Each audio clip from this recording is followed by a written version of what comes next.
At my father's birthday party, surrounded by smiling guests and raised glasses, he looked straight at me and announced I was just adopted and didn't belong in his will. Laughter filled the yard.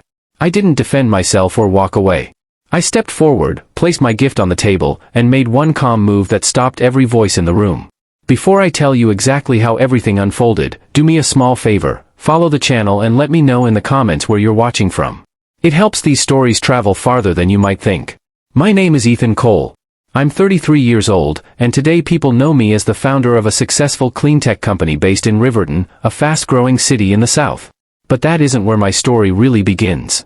It begins in a place I don't remember, an overcrowded orphanage on the outskirts of Northbridge, where I was left as an infant with no name worth keeping and no past anyone bothered to explain.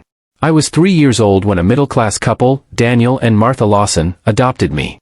They lived in a neat suburban house with a white fence, flower beds, and the kind of quiet streets parents believe will raise good children. At first, it felt like a miracle. Martha used to sing while she cooked. Daniel worked long hours at a financial firm but still found time to toss a ball with me in the yard. They called me their son. I believed them. I learned to ride a bike on that street. I learned to read sitting on the living room carpet while Martha corrected my pronunciation. For a few short years, I belonged. Then everything changed. When I was 6, Martha gave birth to twins, a boy and a girl. Aaron and Elise. I remember standing in the hospital hallway holding balloons, proud to be a big brother. I imagined teaching them games, protecting them, being part of something bigger. But the day they came home, something invisible snapped. Martha's eyes followed only the twins. Daniel's laughter shifted toward them. I told myself it was temporary, that babies needed more care. So I tried harder. I cleaned. I stayed quiet. I helped. Instead of gratitude, I got distance. By the time the twins could walk, the rules were clear. They were children. I was something else. Aaron and Elise received new toys, I got their leftovers. They broke things, I was blamed. When I once tried to stop Aaron from smashing a vase, Martha stormed in and screamed at me like I was a stranger. "Don't touch him," she said coldly. Then, quieter but sharper. "You're adopted. Don't forget your place." That sentence rewired something inside me. From that day forward, love became conditional. Praise disappeared.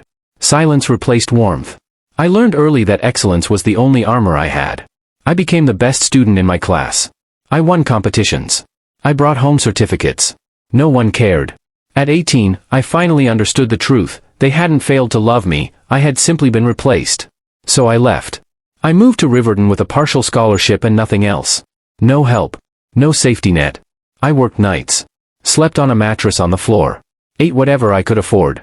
I studied software engineering because code didn't care where you came from, only whether you worked. The years blurred into exhaustion and grit. I graduated with honors, buried under debt, rejected by company after company. I delivered food in the rain. I cleaned offices at night. And then, slowly, painfully, something shifted. I found an idea. I built a tiny startup in a cramped apartment with borrowed equipment and borrowed faith. The software focused on reducing energy waste in commercial buildings. It was boring to most people, but it worked. A small investor noticed. Then another. By the time I turned 30, the company, EcoWeave Systems, was profitable. By 32, it was valuable. Not flashy rich, but solid. Real. That's when I thought about the Lawsons again. Not with anger. With gratitude. They had taken me in once. Even if they never loved me fully, they had given me a roof. I decided to give something back, not as a plea, not as an apology, but as closure. Daniel was turning 65. So I bought a coastal villa, quiet, elegant, overlooking the water. I transferred the deed into his name. I planned to hand it to him privately, as a thank you. I didn't expect forgiveness. I didn't expect warmth. I just wanted peace. That's why I drove back to Northbridge that afternoon, the envelope resting on the passenger seat, unaware that my siblings had planned something of their own. And that was the moment everything truly began. I arrived at the old house just before sunset. Nothing had changed, and that, somehow, hurt more than if everything had. The same white fence. The same trimmed hedges. The same porch light glowing warm and false, like it had never learned my name. Music floated from the backyard. Laughter. Too much laughter. I sat in the car for a full minute, hands resting on the steering wheel, the engine already off. The envelope lay beside me, thick, official, heavier than it had any right to be. I told myself this was the last time. No expectations. No hope. Just a clean ending. When I opened the gate, the sound hit me all at once. At least 50 guests. Tables dressed in white. A small band playing old favorites. Daniel stood near the center, wine glass in hand, smiling wide as if the world had always treated him kindly. And then someone saw me. Aaron was the first. He was taller now, broader, dressed expensively in a way that announced effort. He nudged Elise, who turned, scanned the crowd, and froze when her eyes landed on me. Her lips curled. "Well," she said loudly, not bothering to lower her voice, "look who found the address." Aaron laughed. "Didn't think you'd still remember where we lived." A few heads turned. Curiosity sparked. I walked closer, calm on the outside, pulse hammering inside my ears. "I'm here to wish Daniel a happy birthday," I said evenly. "And to give him a gift." Aaron glanced at the envelope, then at my suit, then back to my face. His smile sharpened. "A gift?" He leaned in just enough to be heard. "You might want to wait. Dad has an announcement. Wouldn't want you to embarrass yourself." Elise giggled. "Oh, you'll love it. Trust me." They stepped away, satisfied, leaving me standing alone among people who didn't know me, and didn't care to. I found Daniel near the grill. Martha stood beside him, immaculate as ever, her posture perfect, her eyes already cool the moment they met mine. "Happy birthday," I said. I didn't know if I'd be welcome, but... Daniel nodded stiffly. "You can stay. We're about to make an announcement." That was it. No hug. No question about my life. Just permission. The party continued. I stood near the fence, invisible. Conversations flowed around me without touching me. I caught fragments, travel plans, investments, jokes about family legacy. Then Daniel tapped his glass. The sound cut through the yard. The band stopped. People turned. He cleared his throat. Smiled. "Thank you all for coming," he said. 65 years, it gives a man perspective. Laughter followed. I felt something tighten in my chest. Daniel reached into his jacket and pulled out a folded document. "I've decided it's time to make my intentions clear. I don't believe in surprises when it comes to family." Aaron straightened. Elise clasped her hands, barely hiding her grin. Daniel continued, voice firm, practiced. "My estate, this house, my accounts, everything I've built, will pass equally to my children." Applause broke out. Cheers. Someone whistled. Then Daniel looked directly at me. "And yes, Ethan is here tonight. After many years of distance, he's returned with a gift, apparently." Laughter rippled through the crowd. "But I want to be clear," Daniel said, his tone shifting. "The will has already been finalized. Since Ethan is adopted, he will not be included." The words hit harder because they were said so casually. Silence followed, brief, stunned. Then laughter. Not all of it cruel. Some awkward. Some uncomfortable. But enough. Aaron raised his glass. Elise clapped slowly. Martha didn't look at me. I stood there, the envelope trembling in my hand, every old memory rushing back in a wave so sharp it nearly knocked me over. The kitchen. The vase. The sentence that had followed me for decades. "You're adopted." I could have left. That would have been easy. Instead, I stepped forward. The sound of my shoes on the grass drew attention. Conversations died. Faces turned. "I didn't come here to ask for anything," I said, voice steady despite the noise in my chest. "I came to say thank you." I held up the envelope. "This is the deed to a coastal villa in Seabrook Bay. I bought it for you. As a gift. No conditions." Gasps. Whispers. Someone muttered, "Did he say villa?" Daniel's smile faltered. Martha's eyes widened. Aaron's glass froze midair. "I wanted to give it privately," I continued. "But since everything is already public, let's keep it that way." I looked at Daniel. Really looked. I thought this might close a chapter. For a second, no one moved. Then Aaron laughed. Loud. Forced. "Sure," he said. "And I own the moon." I slowly tore the envelope open, not to reveal the deed, but to rip it cleanly down the middle. Once. Twice. The paper fluttered to the grass. The yard went dead silent. I dropped the pieces at Daniel's feet. "I don't need to belong to a family that only remembers me when it's convenient," I said. This was my goodbye. I turned and walked out. No shouting. No drama. Just the sound of stunned breathing behind me and the gate clicking shut as I stepped into the street. I didn't cry on the drive back to Riverton. I felt lighter than I ever had. But I didn't know then that my departure wasn't the end of the story. It was the trigger. The drive back to Riverton felt longer than it ever had before.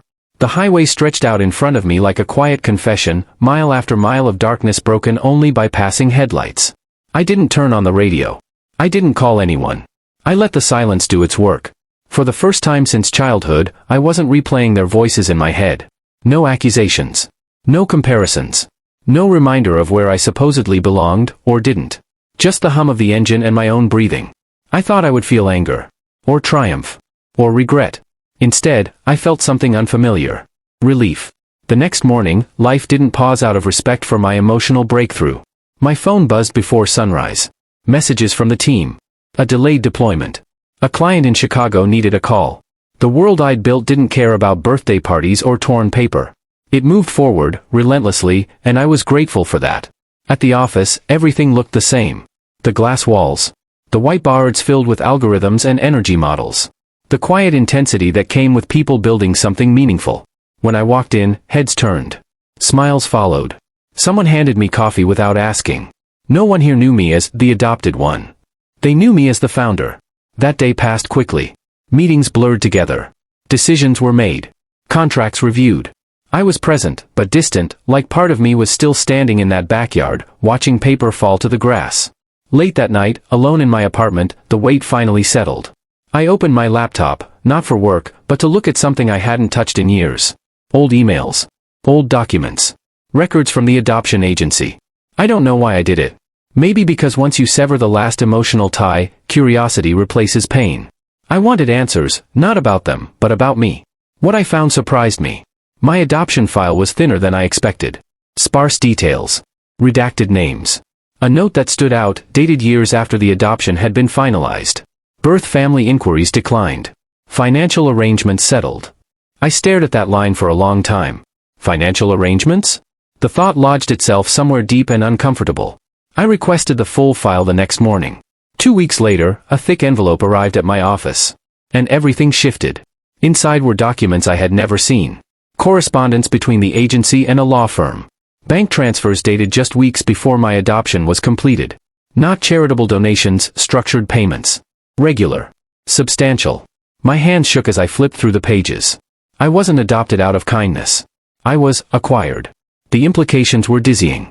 Why would a middle-income family make repeated payments to an agency after an adoption? Why the secrecy? Why the language? I sat back in my chair, heart pounding. That night at the party replayed itself in my mind, but differently now. Daniel's confidence. His certainty. The way he'd announced his will like he was closing a deal. Not emotional. Transactional. I needed clarity. Not confrontation, information. I hired a private investigator. Discreet. Thorough. Ruthless. I told him one thing, I don't want drama. I want facts. He nodded. Facts are my specialty. While he worked, life continued. The company expanded. A European firm approached us for a partnership. The valuation climbed quietly. Headlines mentioned us more often now. My name circulated in rooms I'd never been allowed into before. Still, something gnawed at me. 3 weeks later, the investigator called. We should meet, he said. In person. We sat in a quiet cafe far from downtown. He laid a folder on the table, thick and worn. Your adoptive father, he began, wasn't just a banker. I raised an eyebrow. He managed private accounts. Off-the-books ones. High-risk investments for clients who didn't want visibility. My stomach tightened. Years ago, he continued, one of those investments went bad. Very bad. Millions lost. One of the investors was connected. I didn't interrupt. To make the problem disappear, your father made arrangements. Legal ones. Ethical? No. But effective. He slid a document toward me. A birth certificate. My original one. Different last name. Different city.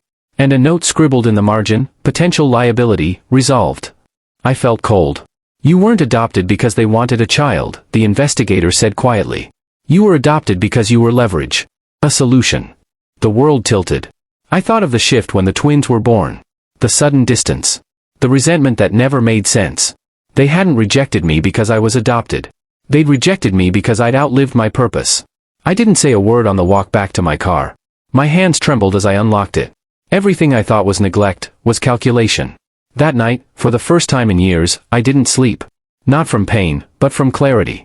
I understood now why they never fully claimed me. Why affection came with limits. Why love felt conditional. I wasn't family. I was a contingency. The next morning, I didn't call them. I called my lawyer. I didn't want confrontation. I didn't want apologies. I wanted distance and protection. We set up barriers. Legal ones.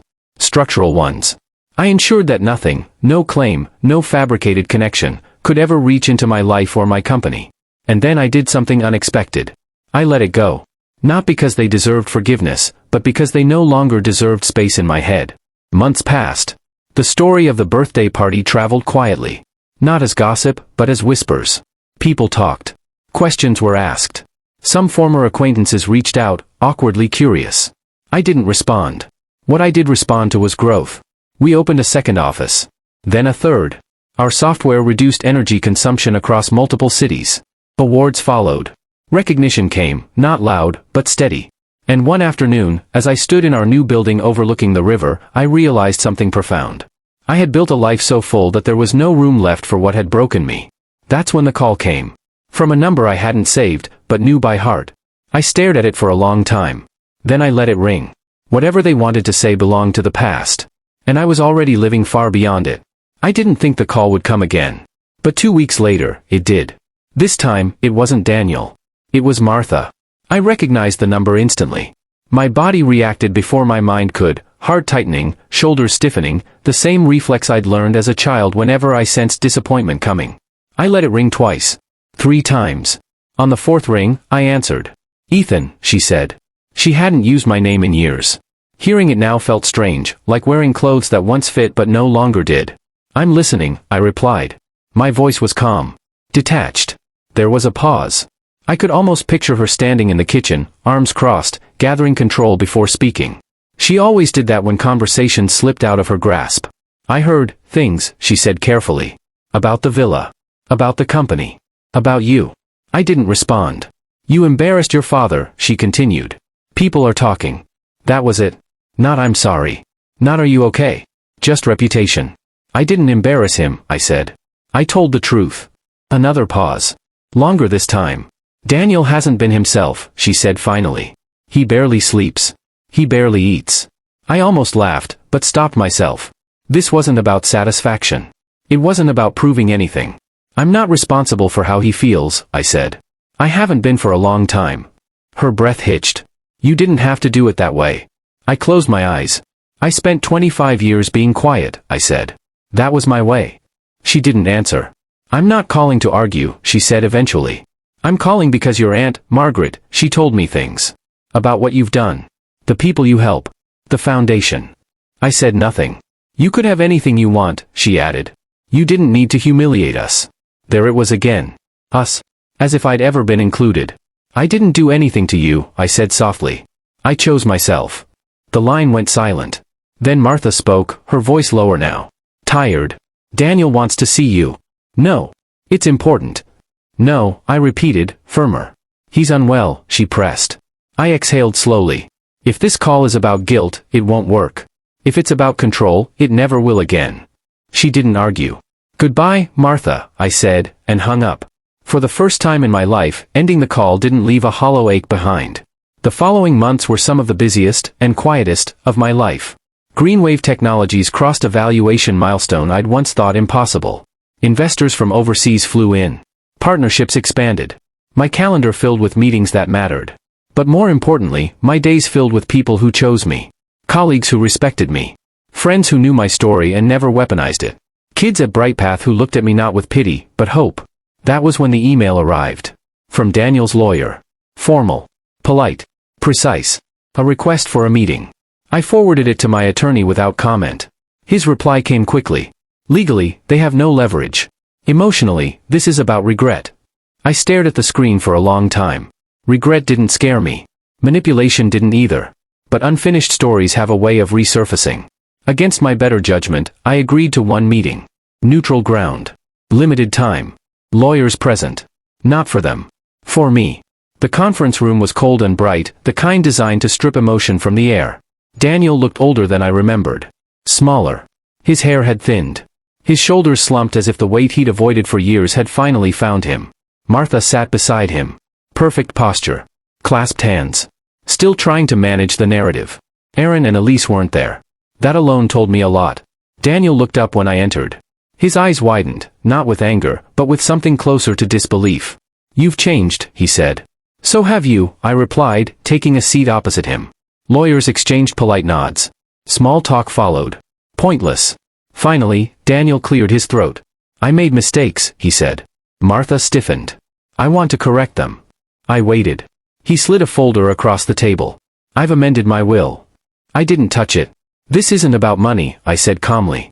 If you think it is, you've misunderstood me completely. His hands trembled slightly. I know, he said. That's why I'm doing this. Martha spoke then, her voice sharp. You don't get to rewrite history just because you're successful now. I turned to her. I'm not rewriting anything, I said. I'm finally reading it clearly. Silence followed. Daniel swallowed. I was wrong, he said quietly. About everything. It was the first time I'd ever heard those words from him. But they came too late. I didn't come here for apologies, I said. And I don't want inheritance, amendments, or gestures. Martha's eyes flashed. Then why are you here? I met her gaze steadily. To say goodbye properly. Daniel's face crumpled. I don't hate you, I said. But I don't need you either. I've built a life without your approval. I intend to keep it that way. I stood. There will be no more meetings, I added. No calls. No messages. This is the end. Daniel reached out instinctively, his hand hovering over the table, then stopping. I turned and walked out. This time, there was no envelope. No torn paper. Just finality. 3 weeks later, the news broke quietly. Daniel retired early. Aaron's investments collapsed under scrutiny. Elisa's marriage dissolved after rumors surfaced, ones I had nothing to do with. Their world didn't fall apart overnight. It eroded. Slowly. Publicly. Inevitably. And for the first time, I felt nothing watching it happen. That winter, Brightpath opened its third center. At the ribbon cutting, a boy about 10 tugged at my sleeve. Are you really the one who started with nothing? He asked. I smiled. I started with less than nothing, I said. But I didn't stop. He grinned like I'd just handed him a secret. That moment mattered more than any inheritance ever could. Because I wasn't building legacy anymore. I was building meaning. And there was still one chapter left to tell. Winter eased into spring quietly, the way real change always does. No announcements. No applause. Just a gradual softening of the air and a feeling, deep and steady, that I was finally living without something pressing against my chest. The morning sunlight filled my apartment, warm and unhurried. I stood by the window with a cup of coffee, watching the city wake up below. Cars moved. People hurried. Somewhere, life was unfolding without any reference to my past, and for the first time, that felt right. Greenwave was stable now. Not just profitable, grounded. We'd moved past survival mode into something more intentional. I stopped chasing growth for its own sake and started choosing projects that aligned with why I began in the first place. Schools. Hospitals. Community housing. Places where efficiency meant relief, not just savings. One afternoon, Carlos walked into my office holding 2 coffees, grinning like he always did when he had news. You're not going to like this, he said. I raised an eyebrow. That usually means I will. He slid his phone across the desk. An article. Small outlet. Business section. Former banking executive under investigation for undisclosed financial arrangements tied to adoption agency practices. No names yet. But I knew. Carlos watched my face carefully. You okay? I nodded. And it surprised me how true it was. I am, I said. More than okay. That chapter was closing itself, without my involvement, without my effort. I hadn't exposed anyone. I hadn't pushed. I'd simply stepped away. And sometimes, that's all it takes for fragile structures to collapse under their own weight. A week later, I received a handwritten letter. From Margaret. It was short. Careful. Gentle. She didn't defend them. She didn't ask for forgiveness on their behalf. She simply said she was proud of me. That she'd always known I deserved better. That she hoped I'd found peace. I folded the letter and placed it in my desk drawer, not as a wound, but as proof that some kindness had existed, even if it came late. Brightpath continued to grow. Miguel, the boy from East Austin, sent me an email after his first semester of coding classes. I built my first app today. It's not good yet, but it works. I think. I stared at the screen longer than I needed to, then typed back. That's how everything important starts. The gala was the last thing I expected. A sustainability awards dinner. Black tie. Media. Speeches. I considered skipping it, but Carlos convinced me. People need to see you, he said. Not the headlines. You. So I went. The ballroom shimmered with lights and polished smiles. Conversations hummed with ambition. I shook hands, nodded, smiled. Played the role. Then I saw them. Daniel and Martha stood near the back, not together.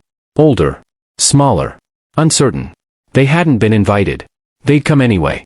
Our eyes met briefly. Martha looked away first. Daniel hesitated, then nodded once. I returned the nod. Nothing more. No words were necessary. When I stepped on stage later that night to accept the award, I didn't mention resilience or triumph or pain. I spoke about systems. About how efficiency isn't just about numbers, it's about dignity.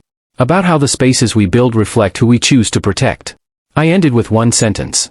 Success isn't about proving you were right, it's about choosing what you carry forward. The applause was polite. Earnest. But what mattered happened afterward. As I stepped off stage, a woman approached me. Early 40s. Tired eyes. Determined posture. I run a small foster network, she said. We're struggling. Kids age out with nothing. No skills. No support. I listened. We talked for 20 minutes. Then 40. By the end of the night, we had a plan. That's how the new initiative began. Brightpath expanded its mission, not just scholarships, but mentorship. Not just resources, but belonging. I started showing up more. Not as a donor, but as someone who understood what it meant to feel disposable. One evening, after a long day, I found myself driving past the old neighborhood without realizing it. The house looked smaller than I remembered. Lights on. Curtains drawn. For a moment, I parked. I didn't get out. I didn't feel anger. Or longing. Just a quiet acknowledgement. That place shaped me, but it didn't define me. I drove on. Months later, a final message came.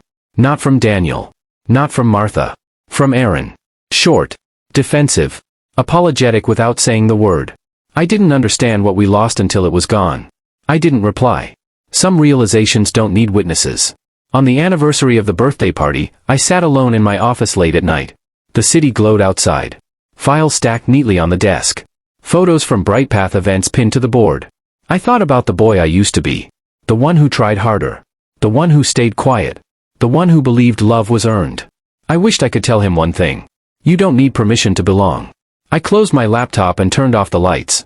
At home, I opened a notebook, one I'd been filling slowly over the past year. Not plans. Not goals. Reflections. I wrote one final line that night. The greatest freedom is no longer needing to be chosen.